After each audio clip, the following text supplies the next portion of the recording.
All right, welcome into the Daily Fix on a Friday, a little Red Friday action in the building. I am your host, Ron Hughley. Every day, 12 o'clock, noon Central Standard Time, 1 o'clock on the East, um, 10 o'clock on the Pacific Mountain Time Zone, 11 o'clock, all of those, I don't know why I'm talking like that, but all of those time frames you can catch the Daily Fix with Ron Hughley. There, right there in that little box is the very dashing Stephen Serta in the rightful spot that he belongs. And listen, first thing we always like to do is we appreciate all of you who've taken the time out to listen. Please share, let people know, retweet, whatever you need to do to get the word out. We appreciate that. We thank you for taking us in on Twitter, on on YouTube. We appreciate you for doing that. One thing I do need you to do is head to our Foolish Club Media channel on YouTube. On YouTube, Foolish Club Media, like and subscribe. Please like and subscribe. Remember, if you do not do so, you're preventing my three children from eating. Not going to hold you long on this Friday. What is Jameis? I got to get into that. I think. What is Jameis? And then I'm ready. I'm ready for number 10. We'll get to that in a second. Ready for number 10. But I do want to start this right now. If you could throw my 2 minutes up there, Steve, you can see it, man. Paging Chris Jones. Paging Chris Jones, the big fella. Listen, Serta, I think Chris Jones has had a really good year. I think Chris Jones, Serta, is going to be an all-pro. I think Chris Jones, I looked at Defensive Player of the Year voting, or not voting, but odds in Vegas, and he was second behind TJ Watt. Now, he was a distant second, but he was second behind TJ Watt when it comes to Vegas in Defensive Player of the Year award. So he's had a good season, but his production needs to pick it up.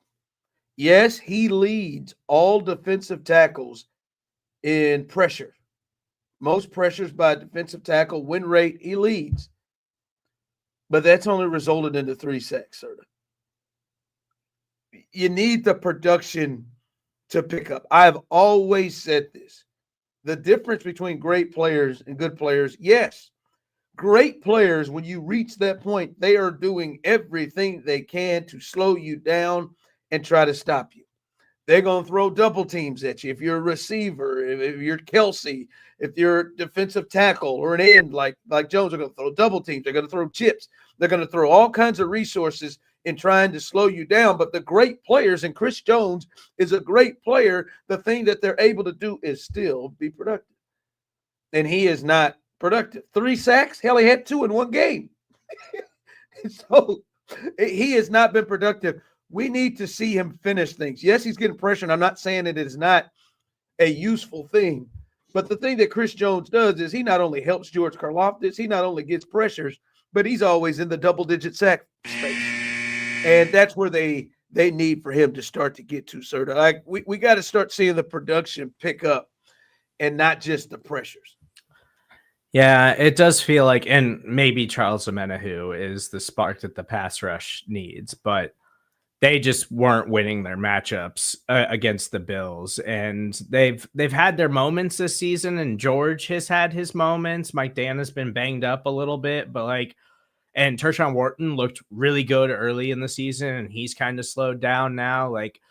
They just got to find ways to win these matchups, because the only way they're generating enough pressure right now is on the blitzes, and that wound up costing them against the Bills.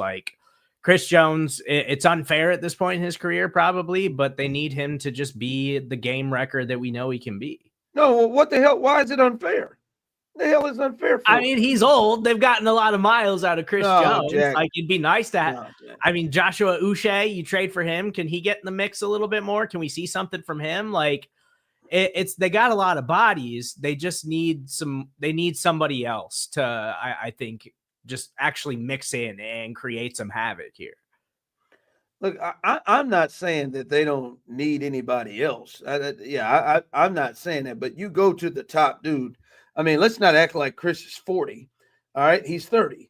All right, he is 30 years old, and he just signed the largest contract for a defensive lineman.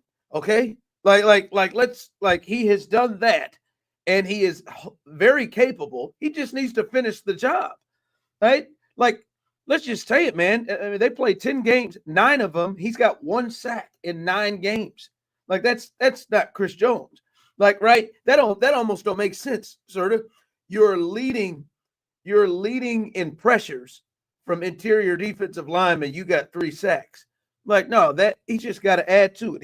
He's capable. Yeah, nobody's saying Uche don't got to do nothing, or George ain't got to pick it up, or Mike Dana ain't got to pick it up. But it does have to start with your best player. And it's time for Chris Jones. And I think he's got an advantageous matchup this week where he can do that. I just watched yesterday Garrett go and get 3 sacks and a half. And Chris Jones is very capable of that. And hell, people are looking at Myles Garrett and trying to stop Myles Garrett. All right. I am so ready to see Isiah Pacheco. Steve, I didn't know.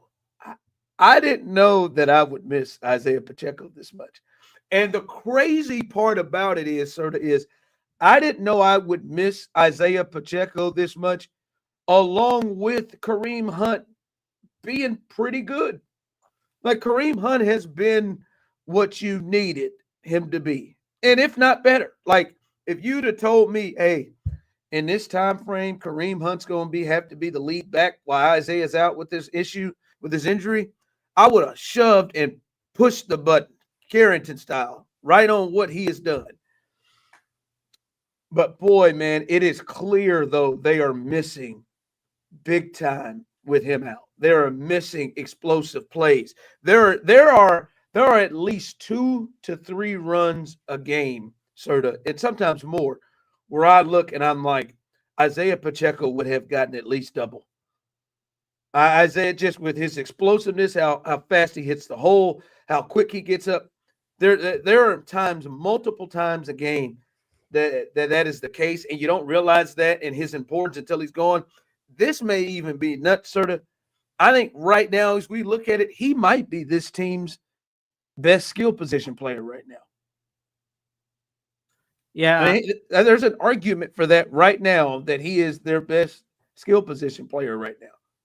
Yeah. I mean, it would be nice to, instead of, a 7-yard run, Isiah Pacheco comes in and makes that a 25-yard run. There just hasn't been much of that for the Chiefs ground game, but you can see where it would be more successful with him. Like, that's been the best part of their offense this season, is the run blocking. And you have to imagine he's going to add an explosive element as long as he's healthy. So I'm excited for him to come back too. But I think the 1-2 punch of him and Kareem Hunt is going to be the best 1-2 punch that this backfield has had in a long time. But like right now, would you say Kelsey's from what he has shown, Kelsey's a better skill spot player than him? I think I'd still lean Kelsey over Pacheco, because a lot of Pacheco. Anybody else? We've seen glimpses, but no, I don't think nobody else in the passing game. Like, DeAndre Hopkins, I think, is still a really, really good player, but they just have to get him more involved, and they have to figure out how to get him like some easy opportunities. Yeah, I mean, him and Worthy are clearly your 2 most explosive players on offense. I mean, I know McCole Hardman is something, but they're clearly your most explosive players. So this is a clear example of you don't know what you got until it's gone.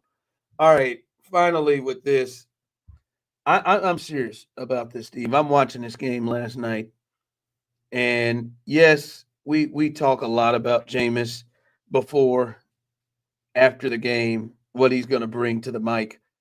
We've had fun with it, and of course, he brought gems after gems before the game and after the game. He's probably going to get him an endorsement deal with the naming rights of the stadium, how hard he was pushing that stadium, and I hope he does. But I'm serious, Steve, and this is what I need help. What is Jameis? Because I don't know what he is, and I'm talking about the player. Like, when I think about it, I'm like, yeah, Jameis was good, but was he? I think because he still had 2 turnovers, still just a horrific interception that he threw, and he still just makes and puts the ball not as much as he was when he was throwing 30 interceptions in a season, but he still like puts it in harm's way. Like he still doesn't protect the ball even in the pocket as well. And it does sometimes feel like when I'm watching him, hey, he can be Geno Smith. Like this is a guy that could come back and it is a bona fide starter in the league. Maybe not top, but it's a starter in the league. Like, could I squint real hard and say, yo, can he be somewhere between Geno and Jared Goff?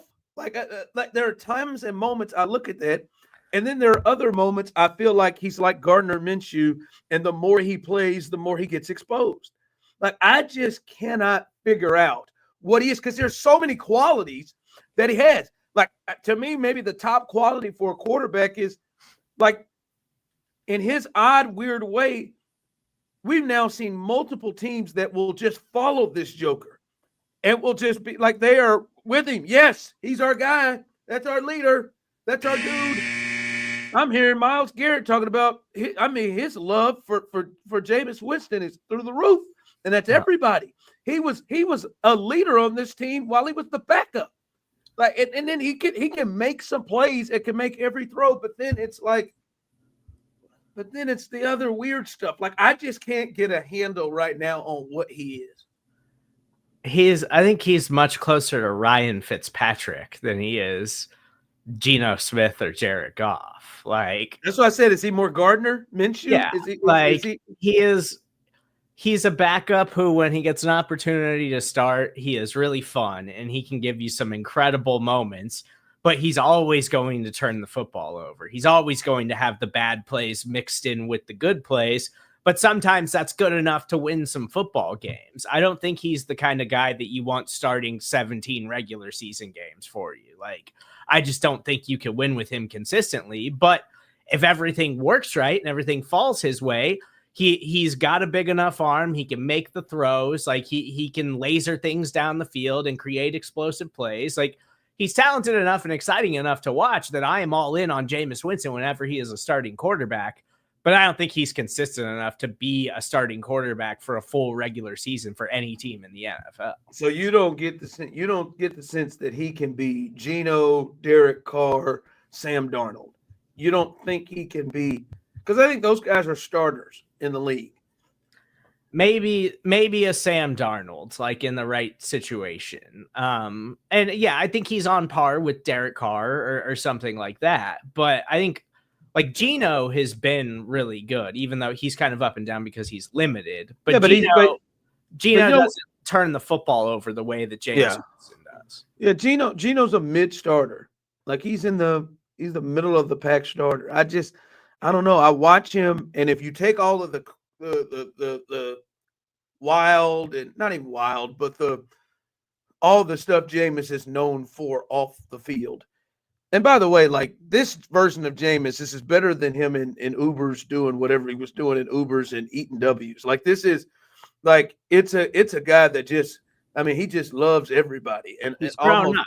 He's matured. Well, I'll be honest with you, it almost gets on your damn nerves how positive he is, to be frank with you. But that's better than what he was before. I watch him, I'm like, one day I think, well, that's bad Gardner.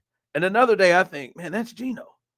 Like this joker just went in and beat the Ravens and the Steelers at home. So crazy. I'm and Courtney.